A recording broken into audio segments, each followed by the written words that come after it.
Boss. ಒಂದು ಅದ್ಭುತವಾದ movie, Darshan career ಅಲ್ಲೇ ಅದ್ಭುತವಾದ, ಇದುವರೆಗೂ ಸಾರಥಿ ಅಂತಿದ್ದು ಇದು ರಾಷ್ಟ್ರ ಪ್ರಶಸ್ತಿ ಬರಬೇಕು ಈ ಮೂವಿಗೆ. ಮತ್ತೆ ಇಲ್ಲಿ ಮಾಡಿರ್ತಕ್ಕಂಥ ಎಲ್ಲ ಕಲಾವಿದರು, ಆರಾಧರ ರಾಮು ಮೊದಲನೇ ಮೂವಿ ಅಂತ ಅನ್ಸೋದೇ ಇಲ್ಲ, ಅವ್ರಿಗೂ ಕೂಡ ರಾಜ್ಯ ಪ್ರಶಸ್ತಿ ಬಂದೇ ಬರುತ್ತೆ. ಮತ್ತೆ ದರ್ಶನ್ ಅವ್ರಿಗೆ ಈ ಮೂವಿಗೆ ರಾಷ್ಟ್ರ ಪ್ರಶಸ್ತಿ ಬರಬೇಕು. ಈ ಮೂವಿಗೆ ರಾಷ್ಟ್ರ ಪ್ರಶಸ್ತಿ ಬಂದಿಲ್ಲ ಅಂತಂದ್ರೆ ಈ ದೇಶಕ್ಕೆ ಅವಮಾನ. ಇದು ರೈತರ ಬಗ್ಗೆ ಇವತ್ತು ಕುಲವೆಂದು ಒಡೆದಾಡಿದಿರಿ. ನಿಮ್ಮ ಕುಲವೇನಾದರೂ ಬಲ್ಲಿರ, ನಾವು ಮಾಡೋ ವೃತ್ತಿಯಿಂದ ನಮ್ದು ಜಾತಿ ಆಗುತ್ತೆ ಹೊರತಾಗಿ ನಾವು ಏನಾದ್ರೂ ಅರ್ಜಿ ಹಾಕಂದು ಇದೇ ಜಾತಿಲಿ ಅಂತ ಹುಟ್ಟೋದಿಲ್ಲ. ಆ ಜಾತೀಯತೆಯನ್ನ ಮೀರಿ ಐತೆ ಈ ಸಿನಿಮಾ. ದರ್ಶನ್ ಅವ್ರಿಗೆ ಅದ್ಭುತವಾಗೈತೆ. ಇಡೀ ಕೆರಿಯರ್ ಅಲ್ಲಿ ದರ್ಶನ್ ಮೂವಿ ಬೆಸ್ಟ್ ಫಿಲಂ ಇದು.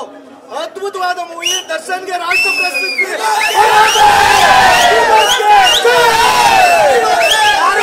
ಯಾರು ಜಾತಿ ನೋಡಿ ಪ್ರೀತಿ ಮಾಡಬೇಡಿ, ಯಾಕಂದ್ರೆ ನಾವು ಲವ್ ಮಾಡ್ತಾ ಇದೀವಿ. ಹೇಳ್ತೀನಿ, ಯಾರು ಜಾತಿ ನೋಡಿ ಎಲ್ಲ ಪ್ರೀತಿ ಮಾಡಕ್ ಹೋಗ್ಬೇಡಿ. ಜೈ ಡಿಬಾಸ್. ಮೂವಿ ಚೆನ್ನಾಗಿದೆ ಮೂವಿ.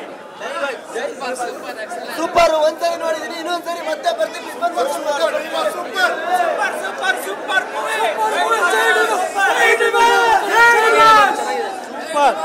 ಸೂಪರ್ ಆಗಿದೆ film. Excellent film. D Boss, thank you so much.